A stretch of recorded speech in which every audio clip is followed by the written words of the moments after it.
इत्र की भांति तेल बिकने लगता है। संग का प्रभाव देखो, इत्र के संग से वो इत्र की तौल में बिकने लगता है। ऐसे ही अगर हमें संत संग मिल जाए तो पारस और संत में बड़ा अंतर है।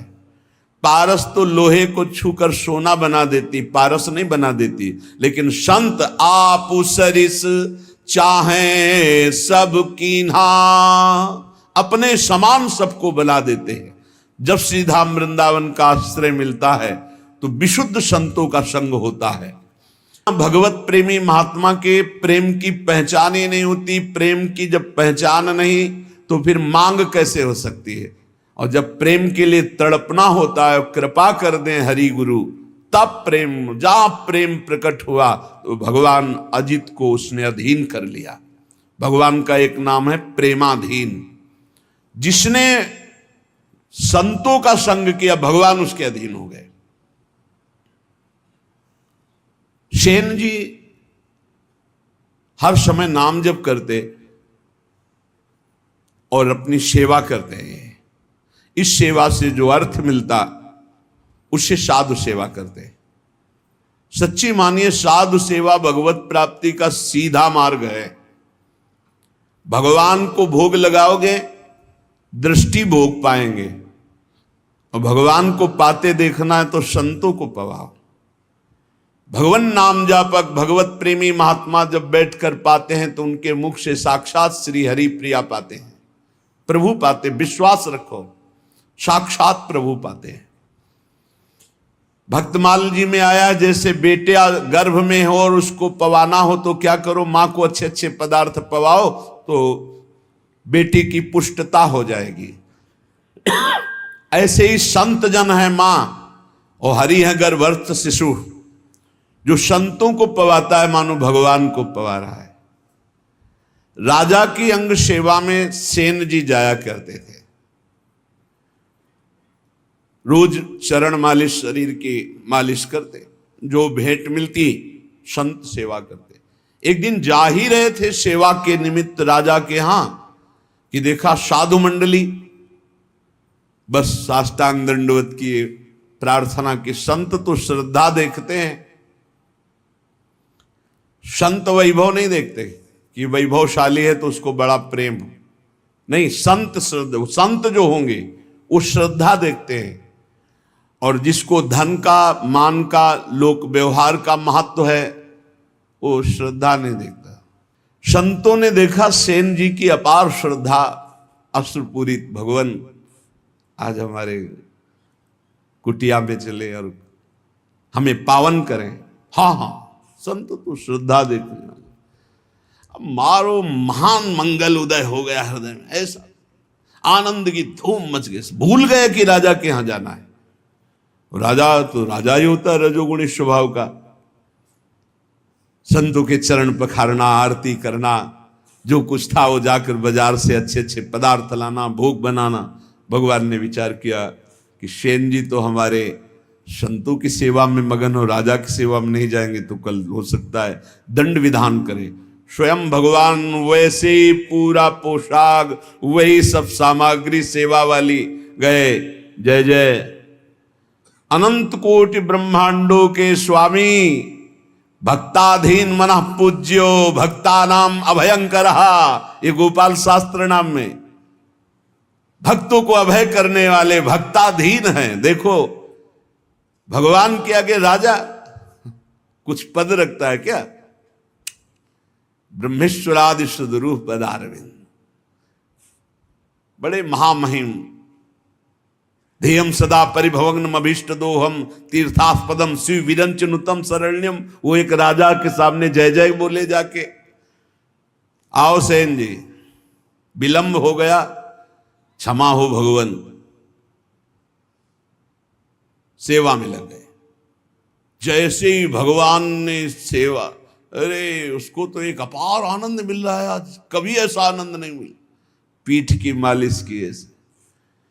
तो जब तेल मालिश कर रहे थे तो कटोरी सामने रखी थी, तो राजा की दृष्टि पड़ी तो देखा अनंत कामों को मूर्छित करने वाले श्याम सुंदर। पीछे मुड़ के देखा तो सेन, फिर कटोरी में देखा श्याम। कहा सेन आज तुम्हारे तेल में कुछ जादू है क्या? नहीं महाराज, ये तो आपकी दृष्टि का चमत्कार है। आपकी दृष्टि में कुछ होगा तो वही दिखाई दे रहा है। भगवान ने झांकी दिखाई उनको। आनंद, पूरी रात आनंद में डूब गई। भगवान तो अंतर ध्यान हो गए।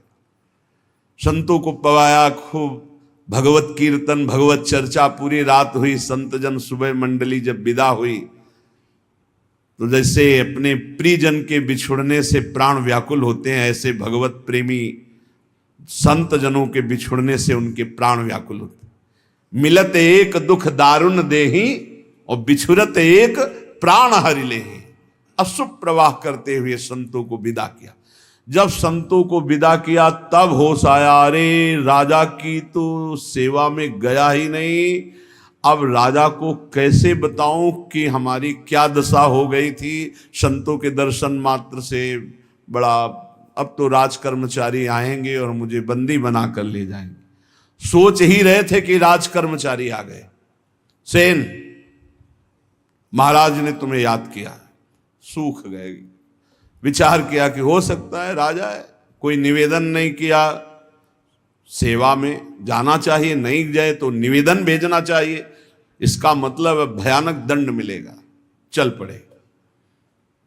भगवान का स्मरण करते हो कि कोई अपराध तो किया नहीं, संत सेवा में ही रत होने के कारण अगर ऐसा हमें फांसी भी मिलती है तो कोई बात नहीं। अवश्य नहीं। उनका इशादर प्रधान द्वारपाल कैसे कर सकता है? वो तो तिरस्कार करना चाहिए। जब अंदर गए तो राजा ने कहा आओ आओ से। ये सब क्या? इनको तो क्रोध में होना चाहिए। राजा ने कहा सेन, जैसी तुमने कल सेवा की मैं बहुत आनंदित हूं, जो चाहो हमसे मांग लो। मजाक तो नहीं कर रहा, कल तो आए ही नहीं। तो उनका महाराज सेवा क्या? तो उनका सच्ची कल जो तुम, और अश्रु आ गए। तब उनको लगा कि कुछ तो उनका महाराज, मेरी सेवा से आपको क्या सुख मिला? बोले मैं एक रहस्य जानना चाहता हूं। कल बार बार मन में आया पर तुम सेवारत थे, इतना आनंद मिल रहा था कि पूछने। कटोरी में देखते थे तो एक श्याम रंग का बड़ा आकर्षणकारी रूप, और जब पीछे देखते तो तुम सेवा कर। क्या कल के तेल में कोई जादू था या क्या था कल? तो उनका सरकार सही बतावे, तो हम कल आए ही नहीं। अच्छा, कल तुम आए तो थे सेवा की? बोले नहीं, वो जो कटोरी में देख रहे थे वो सही देख रहे थे, वो हमारे इष्ट देव हैं। श्याम सुंदर हमारे इष्ट देव हैं।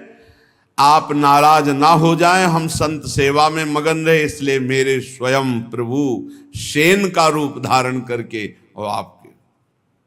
अब आप पूछे कि मैं बहुत आनंदित हूं, जो इच्छा हो मांग लो, तो सरकार अपनी सेवा से मुक्त कर दो। आज से मैं अपने प्रभु और संतों के सिवा किसी की दास्ता नहीं करूंगा। जो मेरे लिए तुम्हारी सेवा में आए, आज के बाद पूर्ण अनन्य होकर अब किसी अन्य का आश्रय नहीं। और धर्म साधन भजन फीके बिनु अनुराग। और ये अनुराग संत संग से मिलता। बहुत बहुत बहुत महिमा है साधु संग की, पर इसी महिमा का पाखंड दुरुपयोग करता है। पाखंड इसी महिमा का दुरुपयोग करने लगा कि ऐसी महिमा है जिन संतों की, तो उसी का दुरुपयोग, जिनको साधुता का ज्ञान नहीं, जो भगवान का भजन नहीं करते, जो भगवान की प्राप्ति का लक्ष्य नहीं, वो लौकिक सुख सामग्री की चाह के लिए इस वेश का दुरुपयोग और निंदा कराने लगे। नहीं तो वास्तविक सत्य बात है, संत सेवा मात्र से अनुराग प्राप्त होता है। तात स्वर्ग अपवर्ग सुख धरी तुलाय कंग, तूलन ताह सकल मिली जो सुख लव सत्संग। क्षण मात्र के सत्संग से जीवन का परिवर्तन निश्चित है। जो स्वर्ग और पृथ्वी के भोग और मोक्ष सुख का भी तिरस्कार करवा दे, ऐसा अनुराग संत संग से प्राप्त होता है।